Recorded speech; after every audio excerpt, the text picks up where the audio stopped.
When you see a Siddhi, you recognize him by his African-like looks. An athletic build, distinctly short curly hair, bright eyes, snub nose, thick lips, and a dark complexion.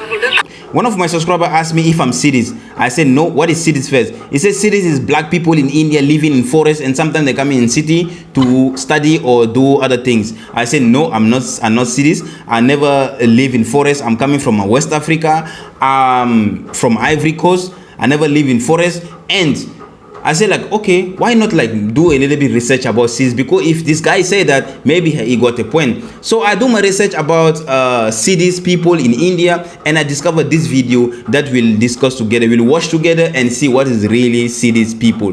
Who are the Siddhis people? So without further ado, let's watch the video. Don't forget to like this video and share. Also, if you're not a subscriber, click the red button. Yeah, click the red button and activate the notification bell so that anytime I upload a video, you'll be notified and enjoy the video with me. Peace out. Let's watch. The river Kali winds her way down the Western Ghats, holding the secret of a cultural past in her meandering waters. The river has many a story to tell of different peoples, different lifestyles, reflecting a rich heritage in her vicinity. A mute witness to history, she's a strong link with the past, having seen the birth of communities who have made the Western Ghats their home.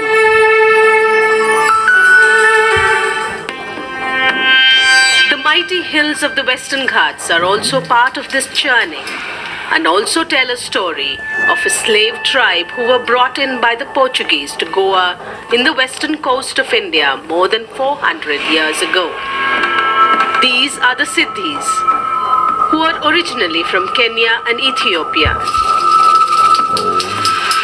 Oppressed and victims of slavery, some escaped into the forests of the neighboring Karnataka and lived off the land.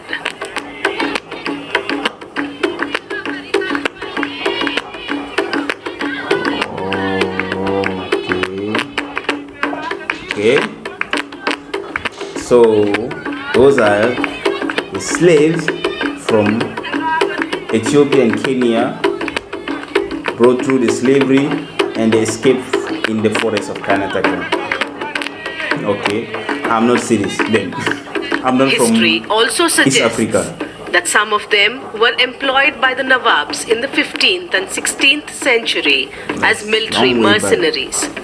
They were also used to fight the British by chieftains in Karnataka. Etymologists say the word Siddhi is derived from the Arabic Sayyid or Sayyidi, which means leader or master. North Africans call each other Siddhi as a title of respect. Oh, All African origin people in India are called Siddhi, even though they all don't come from North Africa.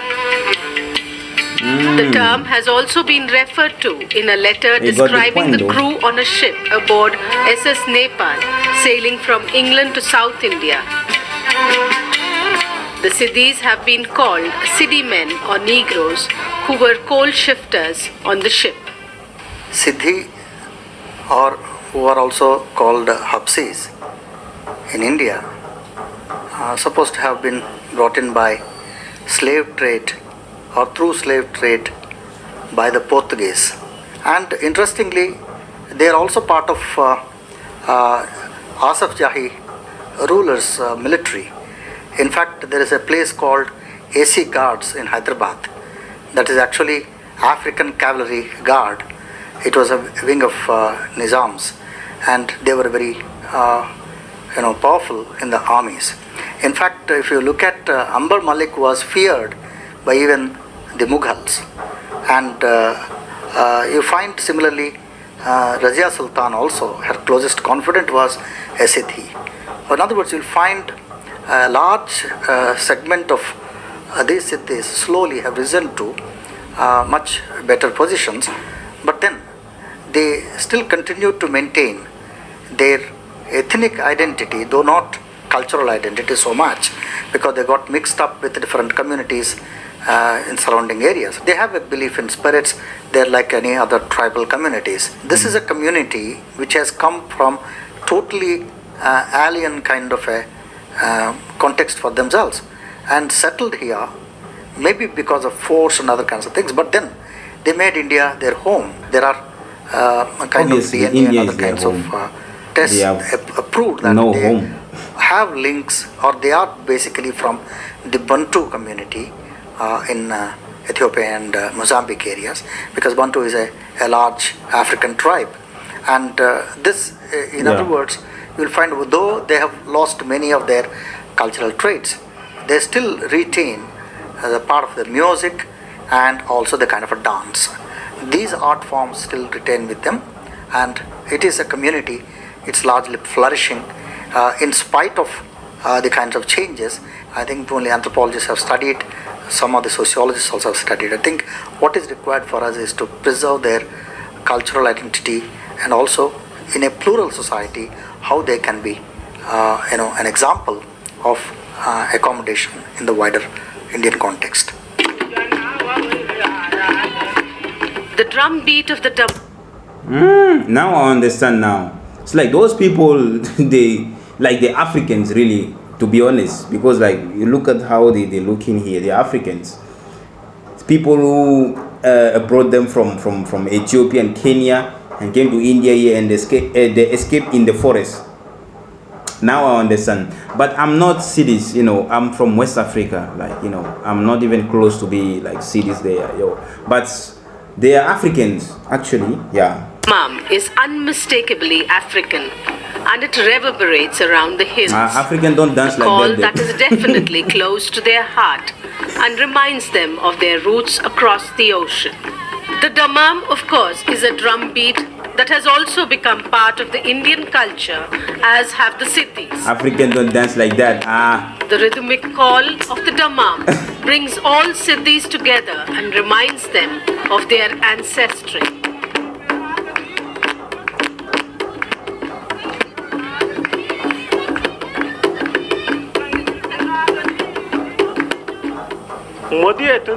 We have our own culture. Our culture is the Dammam. Any celebration, like the arrival of a newborn, is welcomed with the Dammam. This guy don't look It is like very African. important for all Look cities. like Indian. It is the main source of entertainment Look at for his any mustache. occasion, including weddings. Over the years, the Siddhis have spread to Goa, Maharashtra, Gujarat, Karnataka, and Andhra Pradesh.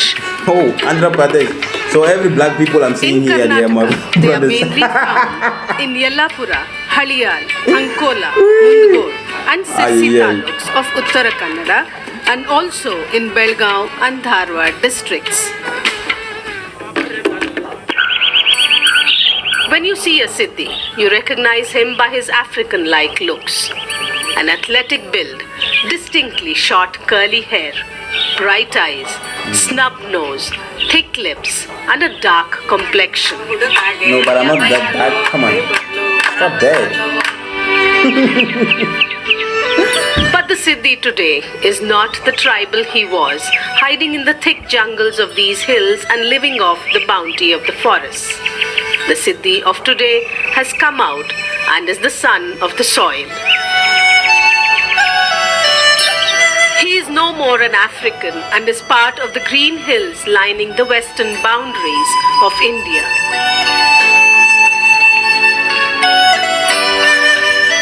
ಸಿದ್ಧಿ ಜನರದು ಮೂಲವಾಗಿ ಒಂದು 2-3 ಕಲೆ ಇತ್ತು. The Siddhis This had guy three looks basic like cultural African. identities: the Damami, the Pugadi, and the Sangya Bale. Yeah. Sangya Bale was not originally Siddhis, but it is now a part of our culture. On a special occasion, like a festival, these are performed through the night till daybreak. All the neighbors come and watch. Today, because of the influence of cinema, many people do not do it. They do dance sometimes, but with modern dresses.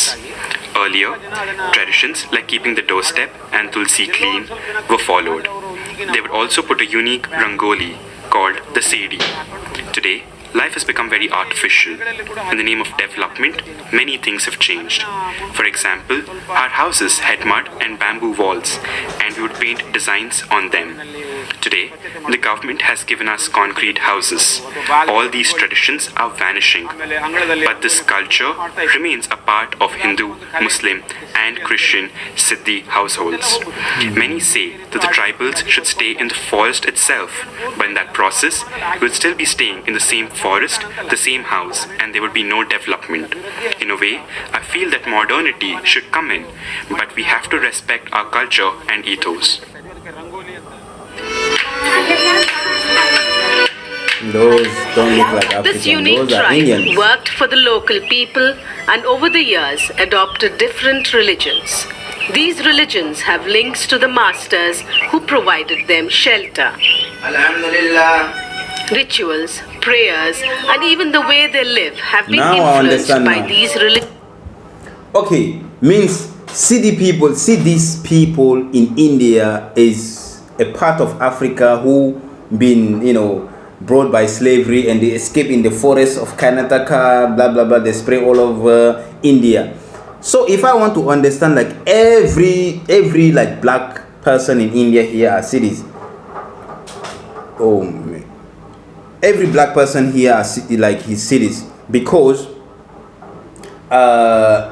even the brown skin one also, they are cities also, because they also maybe it's mix of like cities like black people and like others who made the brown skin. So if I want to understand, like all brown skin Indians, they're mix of those people.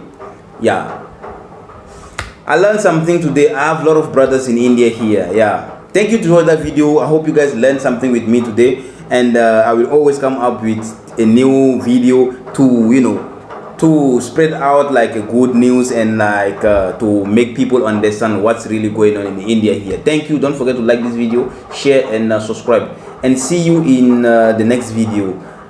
Bye.